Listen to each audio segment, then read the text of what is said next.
আমি মানুষটা ছোট থেকেই খুব অবহেলায় বড় হয়েছি, তো তাই কাউকে অবহেলা করতে পারি না। মানুষকে অতি গুরুত্ব দিই, তাই মানুষ আমার অতি গুরুত্ব দেখে আমার থেকে দূরত্ব বাড়িয়ে নেয়।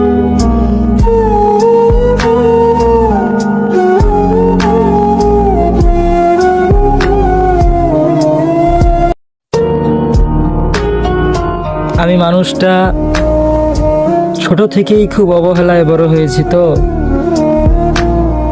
তাই কাউকে অবহেলা করতে পারি না। মানুষকে অতি গুরুত্ব দিই, তাই মানুষ আমার অতি গুরুত্ব দেখে আমার থেকে দূরত্ব বাড়িয়ে নেয়।